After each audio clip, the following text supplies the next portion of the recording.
प्रश्न पहिला, बौद्ध धर्माच्या प्रचारासाठी अशोकाने आपले धम्मदूत कोणत्या देशामध्ये पाठवले होते?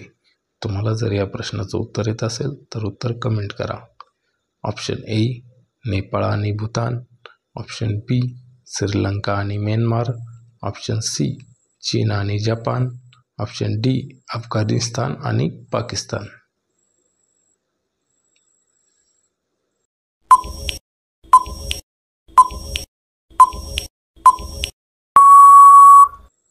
तुमचं बरोबर उत्तर आहे ऑप्शन बी श्रीलंका आणि म्यानमार. प्रश्न दुसरा, अशोकाच्या काळात बौद्ध संमेलनाचे अध्यक्ष कोण होते? तुम्हाला जर या प्रश्नाचं उत्तर येत असेल तर उत्तर कमेंट करा. Option A Upagupta, option B Moggaliputra Tissa, option C Kautilya, option D Nagarjuna.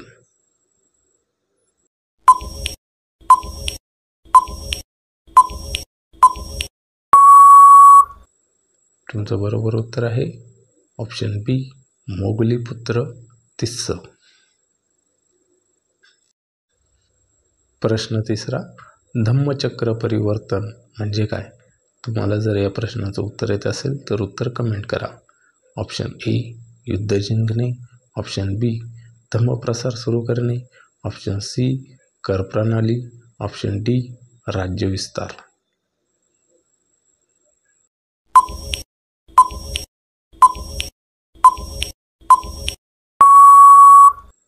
तुमचं बरोबर उत्तर आहे ऑप्शन बी धम्मप्रसार सुरू करणे. प्रश्न चौथा, चंद्रगुप्त मौर्याने जैन धर्म स्वीकारल्यानंतर कोणत्या स्थळी समाधी घेतली? तुम्हाला जर या प्रश्नाचं उत्तर येत असेल तर उत्तर कमेंट करा. Option A Shrigiri, option B Girnar, option C Shravanabelagola, option D Ujjain.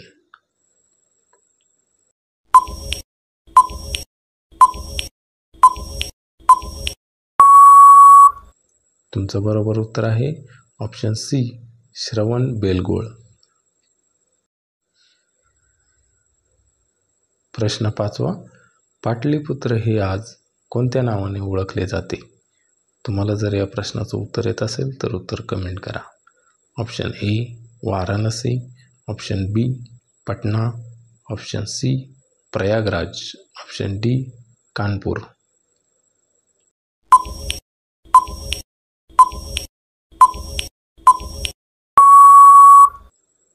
तुमचं बरोबर उत्तर आहे ऑप्शन बी पटना. प्रश्न सहावा, अशोकाने कलिंग युद्ध कोणत्या वर्षी लढले? तुम्हाला जर या प्रश्नाचं उत्तर येत असेल तर उत्तर कमेंट करा. ऑप्शन ए इसवी सन पूर्व 261, ऑप्शन बी इसवी सन पूर्व 185, ऑप्शन सी इसवी सन पूर्व 305, ऑप्शन डी इसवी सन पूर्व 200.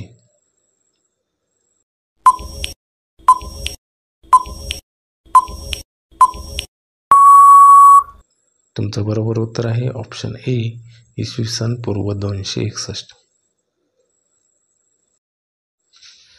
प्रश्न आठवा, अर्थशास्त्र हा ग्रंथ मौर्य राज्यव्यवस्थेची माहिती कोणत्या रूपात दिली आहे?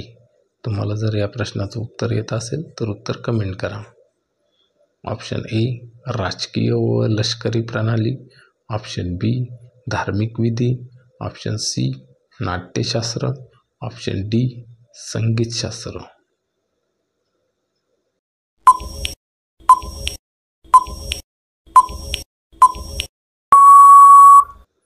तुमचं बरोबर उत्तर आहे ऑप्शन ए राजकीय व लष्करी प्रणाली.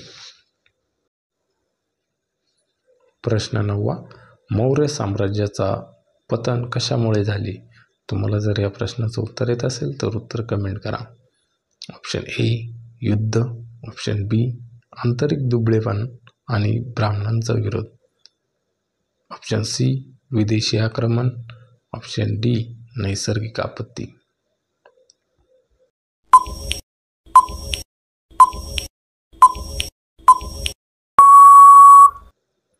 तुमचं बरोबर उत्तर आहे ऑप्शन बी आंतरिक दुबळेपणा आणि ब्राह्मणांचा विरोध.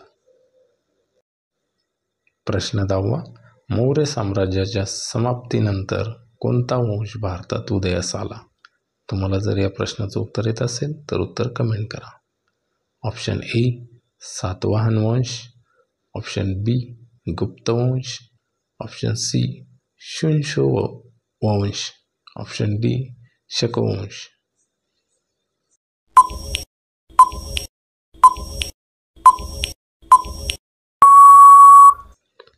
तुमचं बरोबर उत्तर आहे ऑप्शन सी शुंग वंश. व्हिडिओ आवडल्यास लाईक, शेअर आणि चॅनेलला सबस्क्राईब करा. व्हिडिओ पाहिल्याबद्दल धन्यवाद.